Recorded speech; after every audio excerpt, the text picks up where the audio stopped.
After the college entrance exam results were out, even though I scored 200 points more than my twin brother, my parents still thought there's no point in girls studying too much.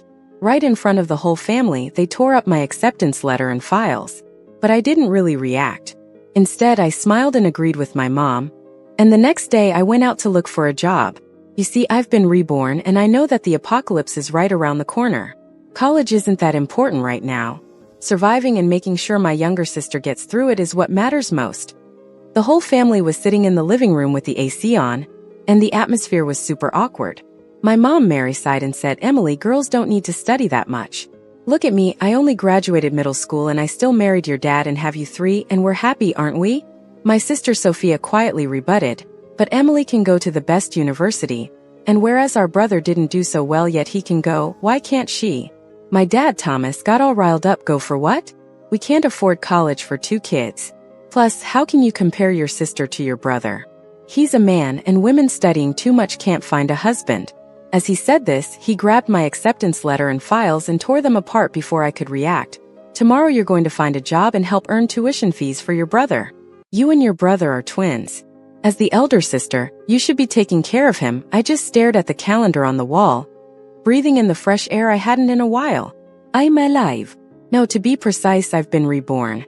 In my past life, I took the college entrance exam with my twin brother, John. When the results came out, I scored 200 points higher than him. I got into a top university, while John might not even get into any college at all. But Thomas and Mary refused to let me attend. They didn't want to spend money on me, and they couldn't stand the idea of me surpassing John. I was devastated when I saw them tear up my files and acceptance letter. I cried so hard I nearly fainted, trembling all over. John laughed so much at my reaction, he filmed it and posted online, asking what to do with a crazy sister. I lost my chance to study and my life hit rock bottom. This time I didn't react the same way. Instead, I nodded seriously. "Mom, Dad, you're right. It's so hot out, the bubble tea shops are super busy. I can work and earn for my brother's tuition." The 3 of them didn't expect me to be so agreeable. They were ready with a whole bunch of words and criticisms for me. But they suddenly had nothing to argue about, and just nodded blankly. I followed through, packing up all my study notes and materials and gave them to John, sincerely saying, "Go for it, brother.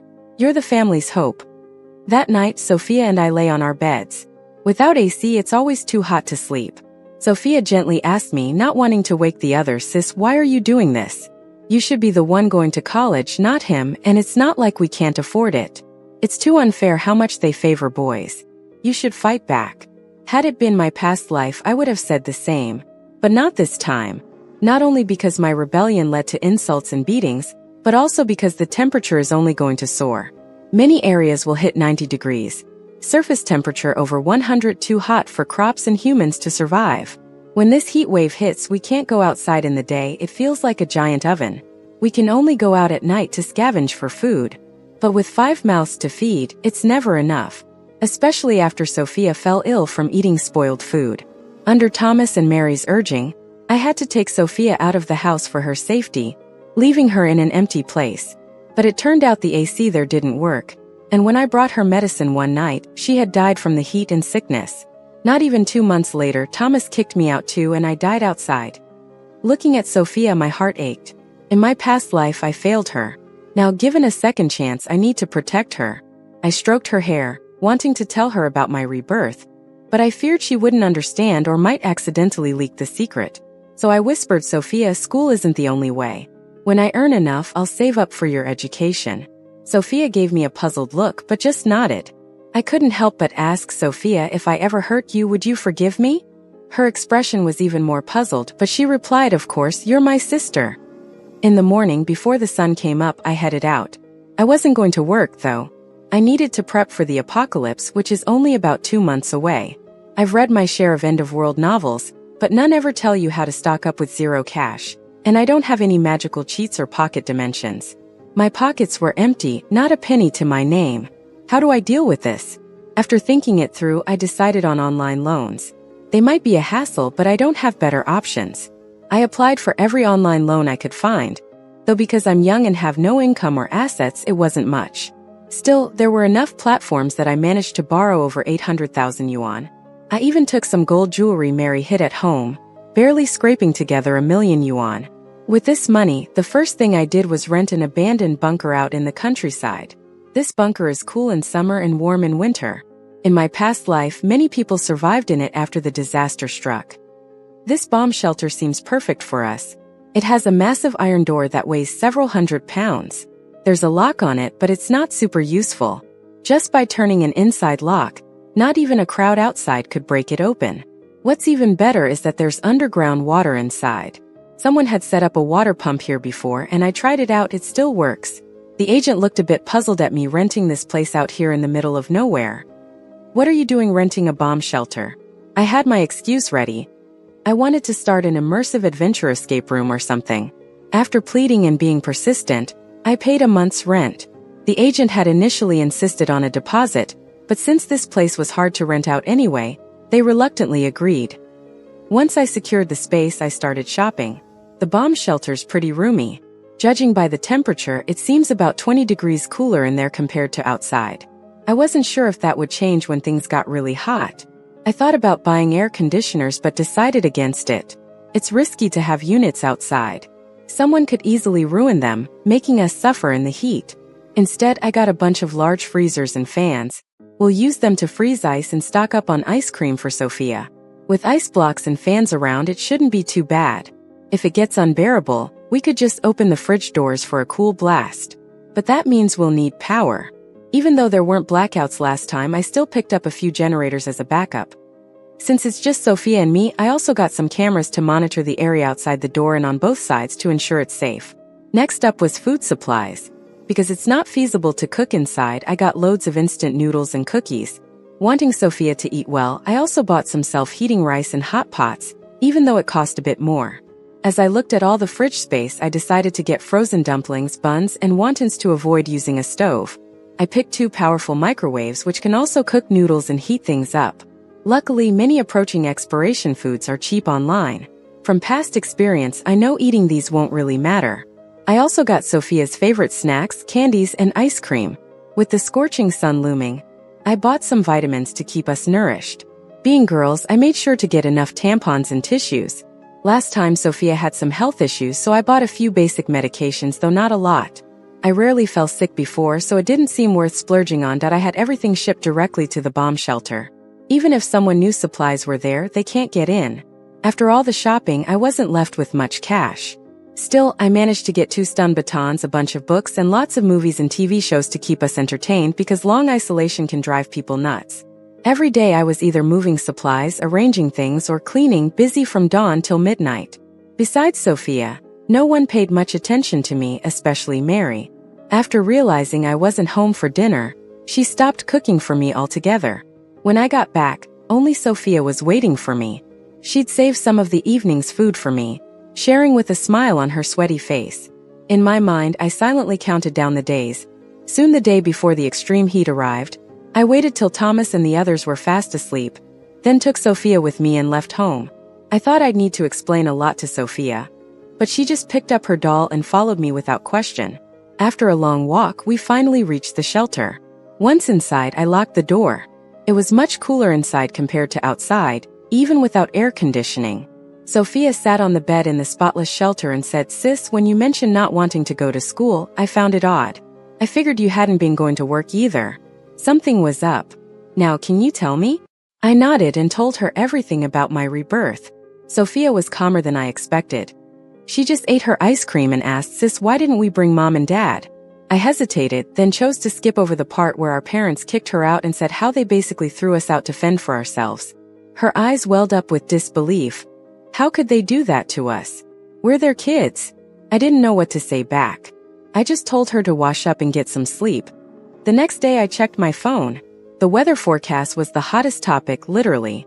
The temperature was hitting 140 Fahrenheit, hot enough to fry eggs on the pavement. Due to such extreme conditions, officials couldn't offer much explanation and just advised people to stay indoors during the day. Mary and Thomas called me a few times. I didn't pick up and they stopped trying. They probably thought Sophia and I wouldn't survive outside. As days passed, the heat intensified. Besides some sporadic night activity, no one ventured out during the day. The shelter turned out as I guessed. It was cool in summer and warm in winter. At night, we didn't even need ice, just a fan was enough. During this time, Sophia was eating well, sleeping well, and seemed so much healthier and more energetic.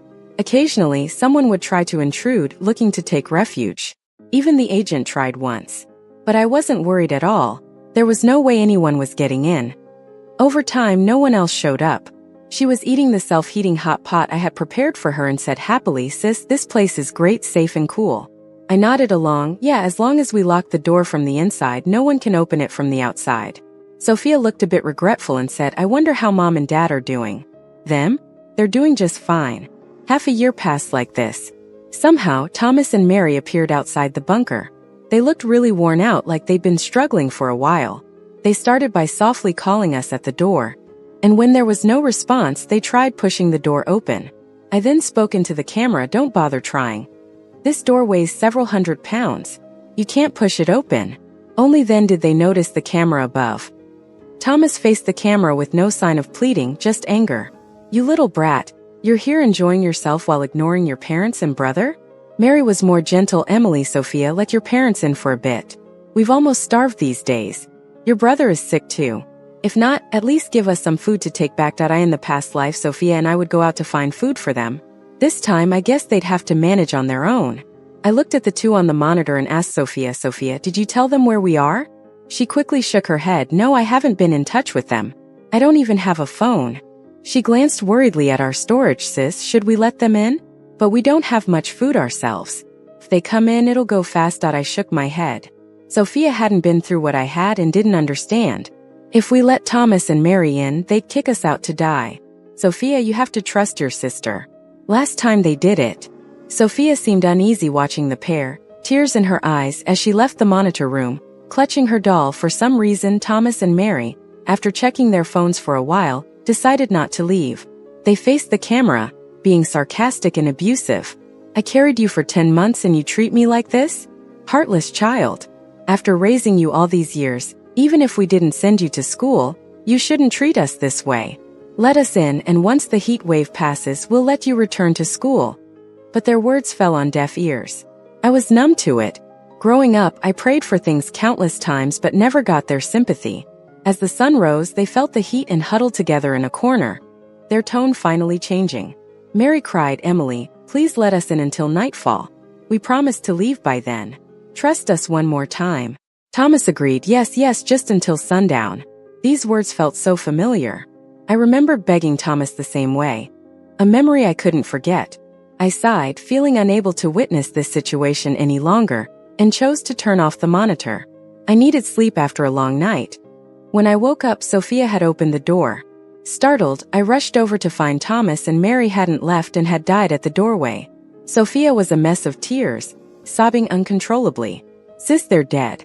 Even if they wronged you before, you should forgive them.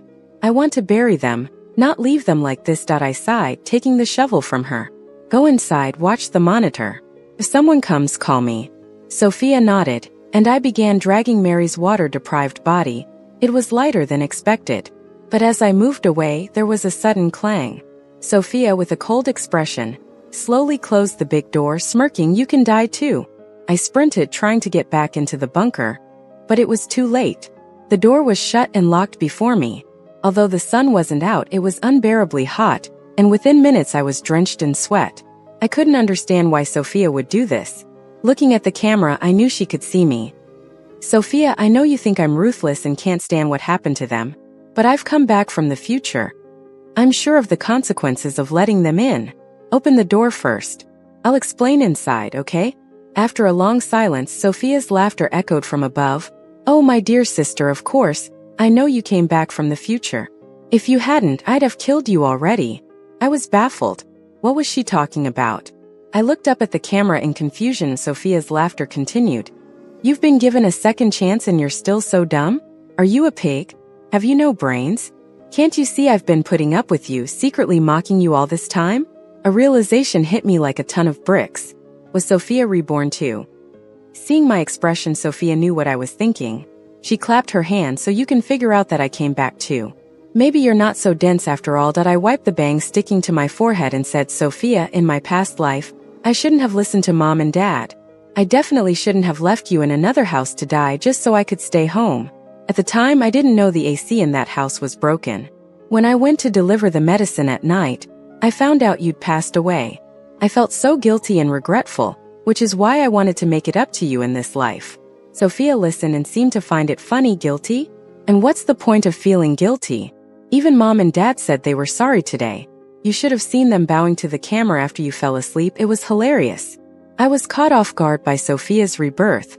I was still figuring out how to explain myself to Sophia, but she kept on talking like a switch had been flipped. "I was reborn a couple of days before you, but what could I do? I'm only 14. I don't have money or any way to get it." I was stuck thinking of what to do. I even considered burning all of you to avenge my last life's hot death. But then, when Dad tore up your file and you didn't even react, I started suspecting that you might be reborn too. I nudged for answers multiple times, but you didn't say anything. So, I followed you outside once and saw you weren't going to work. I snooped on your phone while you were asleep and saw you'd gotten a lot of money. So I let you live, figuring at least you'd prepare disaster supplies first. That's when it hit me. Everything's been too easy. No matter what I said, Sophia trusted me unconditionally. She didn't react much to the fact that I was reborn. And the last time she asked how she had died before, her shock wasn't about the death but about my lying. I couldn't help but laugh and cry. I did wrong in the last life, but even if I didn't bring her out of the house, would Thomas and Mary have really spared her? But it doesn't matter now.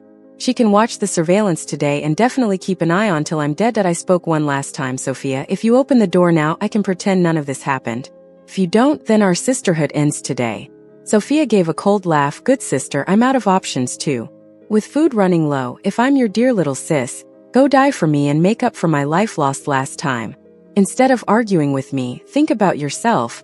Sunrise is around the corner. I looked at my phone and sure enough, it would be morning soon and I couldn't waste any more time. The car Thomas and Mary drove was still parked not too far away. I found the keys on Thomas, took them and headed for the car. I couldn't help but glance at the direction of the bunker. I knew Sophia was with the monitors watching me. If she opened the door, I'd still forgive her. But I stood there for a few minutes, realizing she wouldn't open it. So I drove off, wiping tears that wouldn't stop. Though I knew crying when it's so hot only makes you more dehydrated, I'd always been good to Sophia, and regretted what happened in our last life. I thought being reborn was a chance from above to make it right. Who knew I wiped my tears? There were things I hadn't told Sophia, not because I couldn't trust her but because I didn't want her to be scared. In the last life, though Thomas and Mary threw me out, leading to my death, unlike Sophia, I didn't die from the heat. I drowned. The intense heat from the last life only lasted half a year. Then temperatures dropped and it started raining, flooding lots of places for a whole year. Thomas forced me to fish for John, but I was just an okay swimmer. Plus, the water was full of floating bodies and cars and furniture. I got hurt and drowned quickly. That's why, even with $1 million, my stockpile is just instant noodles and snacks. I'd rented a high-rise with most supplies stashed there. I planned to cover up Thomas and Mary for Sophia before telling her what's next, but she didn't give me the chance. She only noted the dwindling supplies without realizing that if I was reborn, I'd definitely secure resources. The bunker where Sophia is staying is the lowest point. The iron door is solid but not sealed. A downpour will flood it first thing. Bodies were everywhere on the road, with stragglers wandering like zombies, hoping for food. Luckily, I was driving. Reaching the high-rise on foot would be tough. After 2 or 3 hours of driving, I reached the other rented place before the sun came up. The lock was still intact, so I used my fingerprint to unlock it. I quickly relocked the door and used a door stopper I'd pre-bought to block it, fearing someone might have seen me and would come to loot. Inside was sweltering, as this was my shelter against cold and rain, without any cooling systems. And this heat will last 2 more days at least. I shut all the windows and drew the curtains. But that wasn't enough. The place felt like a sauna.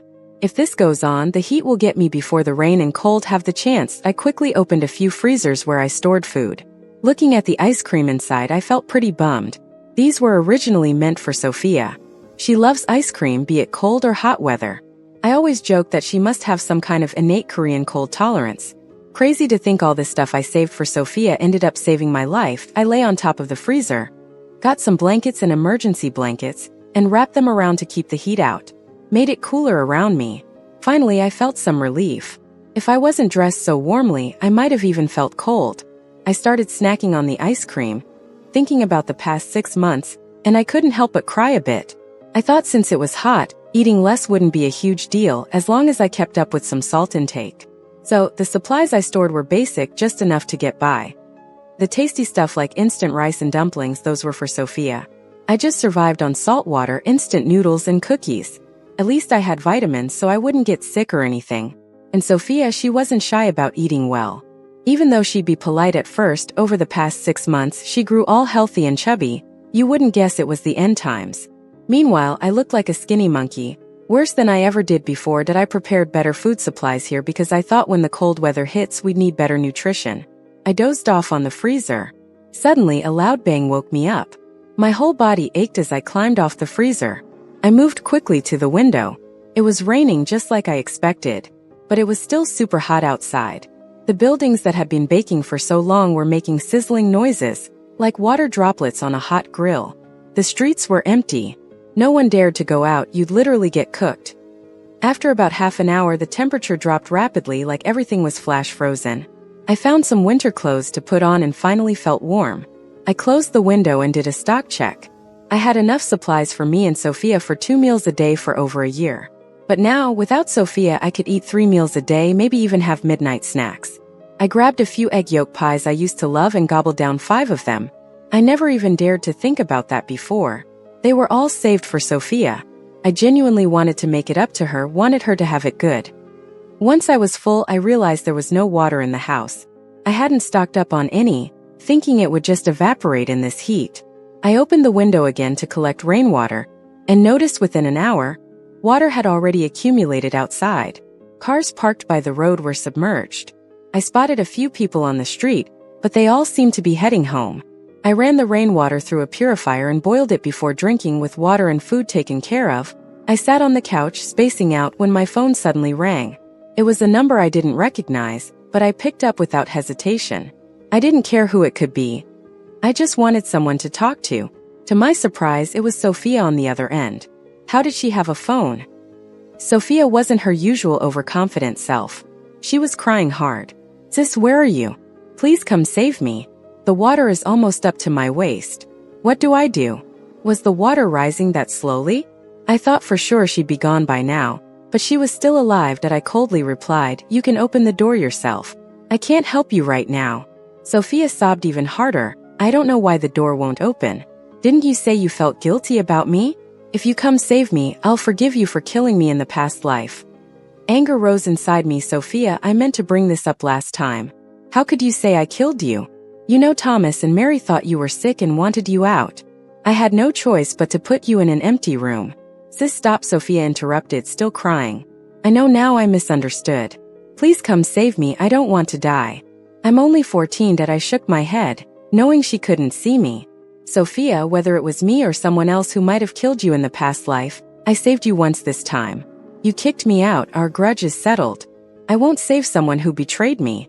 Especially now, the rain's too heavy for me to help you." Sophia's tone changed.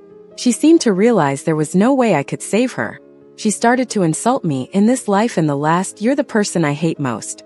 Mom and Dad gave your brother 99% of their love, and you got the other 1%. I got nothing. And you're the pretty, smart one with good grades, making me look like some useless, ugly duckling."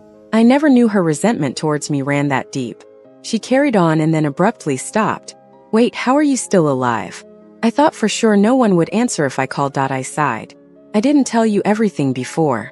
I actually knew there would be a heavy rain and the temperature would drop. I didn't want you to lose hope for life, but I didn't expect you to kick me out. I'm safe on a high floor now." Sophia's voice was twisted. "You did it on purpose. You wanted me dead. You deliberately kept things from me." Suddenly, I thought about Thomas and Mary. If I didn't ask now, I'd probably never know. So, I voiced my suspicion. "Did you invite Thomas and Mary to the shelter?" Sophia didn't hesitate. "Yes. Food was running low, so I called them while you were asleep. I promised them that if they came, I'd find a way to get you out and let them in. They were about to leave, but I secretly contacted them with the phone hidden in my doll, telling them not to go, that you'd change your mind." Maybe the water was rising, and Sophia started speaking faster. "You're always so lucky. In the last life, I begged our parents to kick you out, but they couldn't bear it. They thought you could bring back food and were more useful than me, and they chose to throw me out instead. But thankfully, they forced you to death too. Do you know how happy I was to hear that? Sophia's words chilled me. I never thought she was that kind of person. She kept on talking non-stop, trying to unload everything from this life and the last. She accused me of stealing parental love, called me hypocritical. Until she hung up, she was almost entirely insulting me. I walked to the window. The water outside had already reached the first floor. Sophia probably didn't hang up. Her phone probably got waterlogged and shut off. I knew the rain was only going to get worse, reaching almost the 10th floor. The building I was in had over 30 floors, and my apartment was on the 20th. It was quite safe. I didn't resent her for kicking me out of the shelter. She had her reasons, a life for a life. But not holding a grudge didn't mean I'd save her again. In the past life, I lived for my family till I died. In this life, I just wanted to live for myself. With plenty of food, I ate 3 to 4 meals a day, studied college-level material, and started exercising. Things I never dared to imagine before. In the shelter, hunger often left me dizzy, and food was hard to come by, let alone engaging in calorie-burning activities. My routine improved my height and physique, leaving me healthier and smarter. Life in this apocalyptic world didn't seem that unbearable. A year later, the rain finally let up, and it took the floodwaters over a month to recede fully. The climate returned to normal. For the first time in so long, I stepped out of my room. First, I checked out the shelter where Sophia was. Sadly, it was still submerged due to its low location. Returning to my place, I found a corpse. From the clothes, it looked like John. Thomas and Mary once said John was sick. He probably died from the heat and illness. I dragged John's lightweight body out of the room, as did many others, removing corpses and useless items. Except for me, almost everyone was crying. Some celebrated their survival. Others mourned their lost family and friends. I stood there, lost for a bit, unsure where to go or what to do, until someone called out to me. We're planning to see if there are any other survivors nearby. Want to join? I nodded, sure. The end.